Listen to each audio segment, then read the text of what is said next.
Okay, so after you found your studs and you basically have your marks right here, like every 16 inches or less, and you've caulked the holes that you've made, what I want to do now is start to put the hanger up. The hanger would go like this. It would edge up against your chalk line. Some people like to put the chalk line on top, but just for this video, I'm just putting the chalk line on bottom just to make it easy. And very important, real quick, when you put this up, if you're starting at the edge of your house, a lot of people we've seen, they like to put the hanger because they're not thinking about the piece that comes at the very end of the cover. So they'll put the hanger right here, but you don't want to do that because actually there's a side fascia that's going to be over there. And here's the bracket. It looks like this. This would actually be here at the end. This hanger goes here, okay?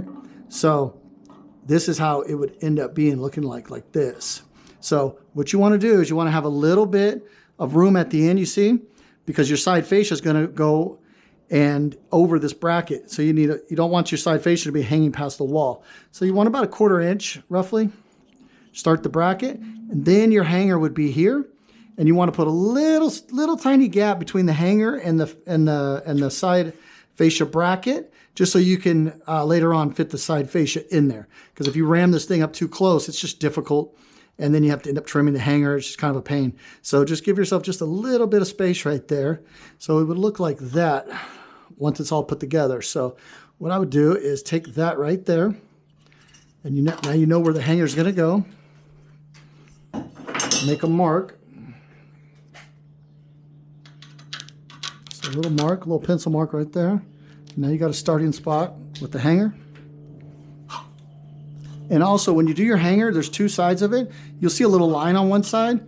That line usually goes towards the ground, and it's a good line later on to use as a guide for your screws. That'll be to help put your ceiling panels in later on. So that'll be facing the ground like that. You put your right here, your hanger there, right against the mark, right against your chalk line, and you begin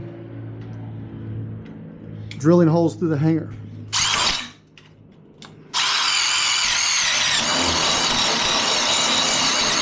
And into that stud right there.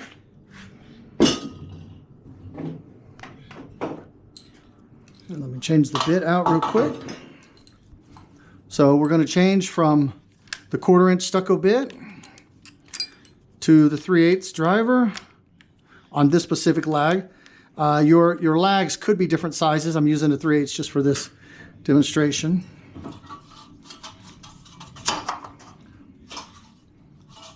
And just goes through there, through that hole, like that.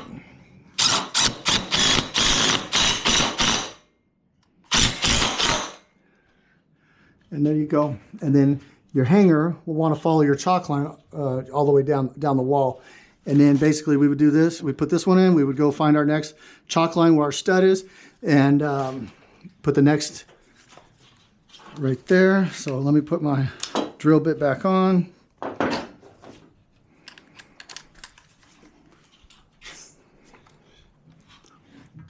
And so there's our stud in there.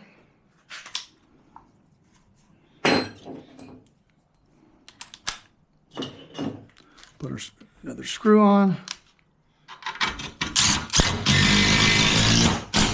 And you can always hear the drill grab that stud. So there we go, it's like that. And then once you would just continue this all the way down the wall, your hanger, okay?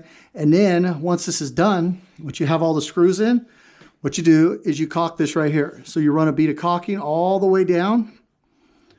And then what we like to do is kind of wipe it in a little bit, because later on there'll be a piece of flashing that goes over this. But so you could really put a good bead of caulking in here all the way down.